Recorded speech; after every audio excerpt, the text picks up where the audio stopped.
کچھ حج کی بات کرتے ہیں. فریضہ حج کی ادائیگی میں مشکلاتوں کو ہیں. لوگوں نے اپنے فارمز جمع کرائے, پیسے دے دیے, لیکن اس کے بعد ظاہر مسائل ہیں, انہیں پتہ نہیں چل رہا ابھی تک. 67,000 کے قریب حجاج ایسے ہیں جن کو پتہ نہیں چل رہا ابھی تک کہ وہ حج پر جائیں گے یا نہیں جائیں گے, ان کے پیسے واپس ہوں گے یا نہیں ہوں گے. ابھی تک کچھ نہیں ملا. ابھی تک ہاں کچھ نہیں ملا, اور اب حج کا معاملہ قریب ہے. تو ہم یہ ذرا جانیں گے اس پر. ڈی جی حج عبدالوہاب سمرو صاحب نے ہمیں جوائن کیا ہے. سر بہت شکریہ, آپ نے ہمیں وقت دیا. ایک تو دیکھیں پاک بھارت ٹینشن اور اس کی وجہ سے فلائنگ آپریشن بھی معطل ہوئے اور ساری چیزیں بھی ظاہر ہیلڈ ان ابینس ہو جاتی ہیں معاملات, لیکن اب فلائٹ آپریشن بھی بحال ہو چکے ہیں. اور حج کے آپریشنز کس طرح چل رہے ہیں؟ وہ جو 67,000 حاجی ہیں ان کے بارے میں کیا فیصلے ہوئے ہیں؟ کیا وہ حج کرنے جا سکتے ہیں اب یا نہیں جا سکتے؟ جی السلام علیکم. السلام. بہت شکریہ جی. سب سے پہلے تو جو فلائٹ آپریشنز متاثر ہوئے اس میں انیشلی فیز میں جو ہے پاکستان کے حجاج مدینہ میں لینڈ کرتے ہیں, تو مدینہ میں سارے مرکزیہ میں ٹھہرانے کی ہماری ذمہ داری ہوتی ہے. کوشش یہ ہوتی ہے کہ مرکزیہ سے باہر کوئی حاجی نہ جائے. تو ہم نے اپنے حاجیوں سے وعدہ کیا تھا کہ ہم آپ کو مرکزیہ میں ہی ٹھہرائیں گے. اس میں تھوڑی بہت مشکلات پیش آئیں لیکن چونکہ پاکستان حج مشن ایک بہت بڑا مشن ہے, تو وہاں پہ جو اکوموڈیشن گروپس یا ہوٹلز ہوتے ہیں ان کے ساتھ ہم نے ایڈجسٹ کی. کچھ حاجی مطلب ہوٹلز چینج ہوئے, لیکن ہم نے پوری کوشش کی کہ کوئی ایک حاجی بھی مرکزیہ سے باہر نہ جائے. تو الحمدللہ ان تمام تر مشکلات کے باوجود ہم نے 100% حاجیوں کو مرکزیہ میں ہی ٹھہرایا ہوا ہے, اور کسی حاجی کو کوئی تکلیف نہیں ہوئی وہاں پہ. جہاں تک آپ نے 67,000 حجاج کی بات کی, تو دیکھیے جی, جب سرکار کو کوٹا ملتا ہے تو وہ 50% جو ہے گورنمنٹ اسکیم اور پرائیویٹ سیکٹر اسکیم میں جو ہے وہ ڈیوائیڈ کرتی ہے, بائیفرکیٹ کرتی ہے. تو سعودی عرب اگر پچھلے 3 سالوں میں دیکھیں تو یہاں حج کا نظام ویژن 2030 کے تحت ٹوٹلی چینج ہو چکا ہے. پہلے جو وہ اگر اس ڈیبیٹ میں جائیں گے تو بہت لمبی بات ہو جائے گی, لیکن سعودیہ کے لیے ٹائم لائنز میٹ کرنا بہت ضروری تھا. تو جو پرائیویٹ سیکٹر ہے انفارچونیٹلی وہ ٹائم لائنز میٹ نہیں کر سکے, اور یہ صرف پاکستان کے ساتھ نہیں ہوا ہے, یہ انٹرنیشنلی جو پرائیویٹ سیکٹر گروپس ہیں وہ سارے ہی متاثر ہوئے ہیں اس سلسلے میں. ہمارے نیبرنگ کنٹریز کے بھی جو ہے نا وہ تقریباً 70% پرائیویٹ سیکٹر کا کوٹا جو ہے وہ اویل نہیں کر سکے. اسی طرح دوسرے ملکوں میں بھی ہے. اب آپ کو پتہ ہی ہے کہ پرائم منسٹر صاحب نے ایفرٹس کی, ڈپٹی پرائم منسٹر صاحب نے, وزیر حج جو ہے سردار یوسف صاحب نے, سب نے مل کے کوشش کی. اس کے باوجود صرف 10,000 کا کوٹا سعودی عرب گورنمنٹ نے جو ہے وہ واپس کیا, اور اس کے بعد جو ہے وہ ہم نے کافی کوششیں کی ہیں, لیکن چونکہ یہ اپنی پالیسی پہ کمپرومائز نہیں کرتے, اس لیے اب اس سٹیج پہ بہت مشکل لگ رہا ہے کہ مزید کسی قسم کی رعایت دی جائے گی یا کوٹا دیا جائے گا مزید. تو سر یہ جو اس میں لوگ یہ بھی پریشان ہے کہ ان کو کیا ریفنڈز ملیں گے, کیونکہ جو فیس وغیرہ ہوتی ہے ایک بار جمع کرا دی جاتی ہیں, تو کیا وہ واپس ریفنڈ ہو جائیں گی؟ جی ریفنڈ ہو جائیں گی, کیونکہ جو لیگل چینل سے پیسہ آتا ہے سارا یہاں پہ سعودی عربیہ میں, اور اگر جو یہاں پہ ڈیجیٹل والیٹ ہوتا ہے جس کے تھرو سرکار کو پیمنٹس ہوتی ہیں سعودی گورنمنٹ کو, اور چونکہ اگر اس میں ڈیجیٹل والیٹ میں ان کا پیسہ محفوظ ہے, وہ جب بھی پرائیویٹ آرگنائزیشنز جو ہے ہمیں یعنی کہیں گی تو ہم ان کا پیسہ واپس کر دیں گے. یہ وہ آپس میں مشورہ کریں جو پرائیویٹ سیکٹر آرگنائزیشنز ہیں کہ واپس پیسہ منگایا جائے یا ادھر ہی رہنے دیا جائے, کیونکہ کچھ عرصے بعد پھر نیا حج شروع ہو جائے گا اور ایگزیکٹلی وہی ٹائم لائنز آ جائیں گی, شاید ایڈوانس بھی ہو جائے. تو شاید پرائیویٹ سیکٹر کو 1.5-2 مہینے بعد یا 2 مہینے بعد پھر پیسوں کی ضرورت پڑے, تو یہ وہ خود آپس میں مشورہ کریں کہ ڈپازٹ ہی رہے. اور یہ کہ لیکن سر یہ تو اطمینان پریفرنس ملے گی, اور یہ کہ ان کو پریفرنس ملے کہ وہ پہلے جائیں. جی, اور چونکہ ایکسچینج ریٹ لاس ہوتا ہے نا, پیسے واپس منگائیں پھر واپس بھیجیں, تو یہ وہ ان کا ڈیسیشن ہے پرائیویٹ سیکٹر کا. جہاں تک پریفرنس کی بات ہے, دیکھیں یہ پھر نئی حج پالیسی پہ منحصر ہے کہ سرکار کیا کوٹا کرتی ہے اس مرتبہ. وہ منسٹری اور گورنمنٹ کا فیصلہ ہے کہ 50-50% کرتی ہے, 60-40, 70-30 جو بھی ہوگا. یعنی یہاں پہ یہ میک شور نہیں کیا جا سکتا. آپ یہ کہہ رہے ہیں واضح طور پر کہ یہ میک شور نہیں کیا جا سکتا کہ 67 کے جو پیسے گئے ہوئے ہیں تو ان کو پریفرنس مل جائے گی, ایسا نہیں ہو سکتا, یہ بعد میں ہی ڈیسائیڈ ہوگا, ایسا ہی ہے. ہاں اس کی وجہ یہ بھی ہے کہ سعودی عرب گورنمنٹ میں اب یہ جو حج کی بکنگ ہوتی ہے نا, جو مینا میں پلاٹس یا جگہ یا اسپیسز جو ملتے ہیں, یہ اب first paid first served basis پہ ملتے ہیں. تو جو قومیں جو ملک جو ہے وہ پہلے آتے ہیں کہ جی ہم تیاری جن کی زیادہ اچھی ہوتی ہے ان کو پہلے چوائسز ملتی ہیں.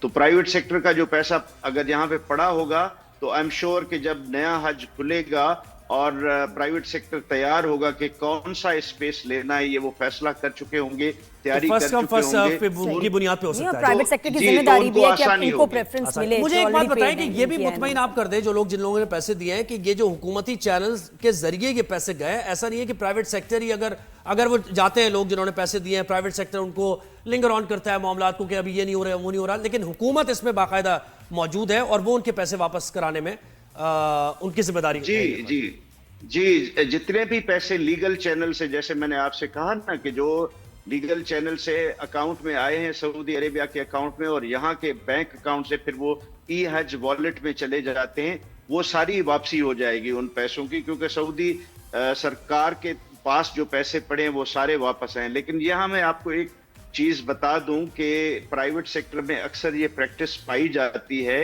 कि वो इस मेन चैनल से, जो लीगल चैनल है या जिसको हम यहाँ पे ई हज वॉलेट कहते हैं, उससे अलग अगर उन्होंने बाहर कोई मुआहदे किए हैं प्राइवेटली किसी होटल के साथ या किसी ट्रांसपोर्टेशन के साथ, तो ये प्राइवेट दो इंडिविजुअल्स के दरमियान मैटर हो जाता है। उसमें फिर उनको खुदा न खास्ता उसके कॉन्सिक्वेंसेस जो है ना वो बेयर करना पड़ेंगे, क्योंकि सऊदी अरब के तालीमात के मुताबिक आपने सारी पेमेंट्स थ्रू ई हज वॉलेट करनी है। नहीं, अगर ई हज नहीं भी हुई सर, अगर ई हज नहीं भी हुई है तो जिम्मेदारी तो हुकूमत की इस तरह है ना कि उन लोगों को फिर पकड़े, उन जो हज ऑपरेटर्स हैं उनको पकड़ के उनका पैसा वापस करवाएं लोगों का, क्योंकि आवाम का ही पैसा है ना, ये हुकूमत की तो जी जी, उसमें मैं गुजारिश ये कर लूं कि सबसे पहली बात एज ए डीजी हज जो यहाँ पे मैंने इंतजामात करने होते हैं, वो जो 90,000 या जितना भी कोटा सरकार को असाइन होता है, हम उसके लिए अरेंजमेंट करते हैं। ये जो आप सवाल पूछ रहे हैं, इसका ज्यादा मुनासिब ये होगा कि मिनिस्ट्री से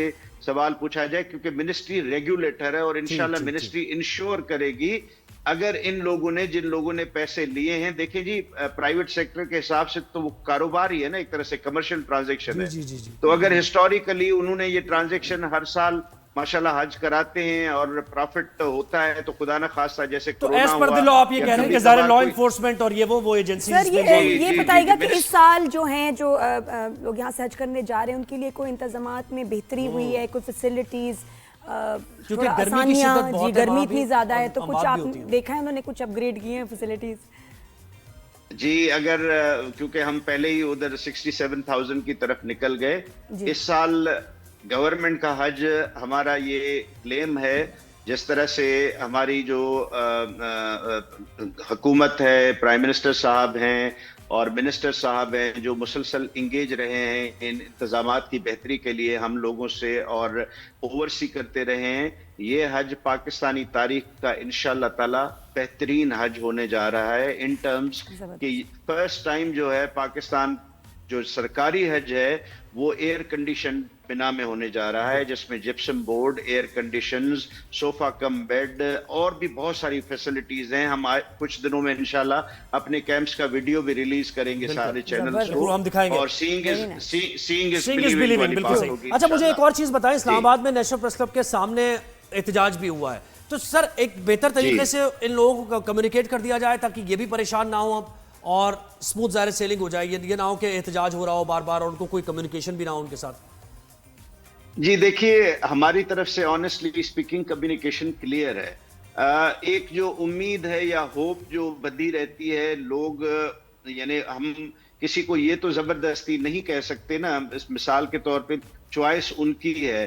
हमने आखिर में, मेरा खत भी आपको मंजर आम पर आया होगा, सरदार साहब और हमने बैठ के यहाँ ऑफिस में फॉर्मलाइज किया था इसको, आखिरी रिक्वेस्ट भी कर ली है, लेकिन उधर से कोई जवाब नहीं आया। और इस आप बात को आप समझें कि जवाब अगर आएगा भी तो एक्सक्लूसिव वन कंट्री के लिए नहीं आएगा, वो फिर पूरी पॉलिसी दुनिया के लिए बनेगी कि जी प्राइवेट सेक्टर को किस तरह से डील किया जाए। तो अभी तक मेरा नहीं ख्याल कि अब इतने बिलेटेड स्टेज पे जाके होगा, क्योंकि अगर इस स्टेज पे जाके वो अप्रूव करते हैं मिसाल के तौर पे, तो फिर वो प्रिपरेशन और एडवांस प्रिपरेशन वाली पॉलिसी नेगेट हो जाती है। तो हम ये उनको समझाने की कोशिश करते हैं कि जी मसलन कुछ फोर्स मेजोर थे, अनप्रेसिडेंटेड चीजें थी, और लेकिन प्राइवेट सेक्टर को अब तैयार होना पड़ेगा, अपने आप को कंप्लीटली ओवरहॉल करना पड़ेगा, बदलना पड़ेगा अगर उन्होंने फ्यूचर में हज जो है ना वो की जो यानी कमर्शियल जो बिजनेस है वो अगर करना है तो हमने उनको बताया है, अब ये उन पे मुनहसर है कि वो वेट करना चाहते हैं या अपना पैसा या फिर वो, फौरन हाँ, लेकिन ये मंगवाना कि चाहते आपकी हैं। तरफ से कह दिया गया है कि अभी कोई ऐसा कोई उम्मीद उस तरह है नहीं, क्योंकि ये जी, बहुत ही जी। At the nick of the time इंतजामात नहीं हो सकते हैं और वो सारी जी, बिल्कुल चीजें। सर, बहुत देखिए मुझे शुक्रिया। मजबूरन ये कहना पड़ेगा कि ये 100% तो नहीं कह सकता, लेकिन जी। चांसेस बहुत कम। चांसेस बहुत thank you so much for your time sir, बहुत जी। शुक्रिया।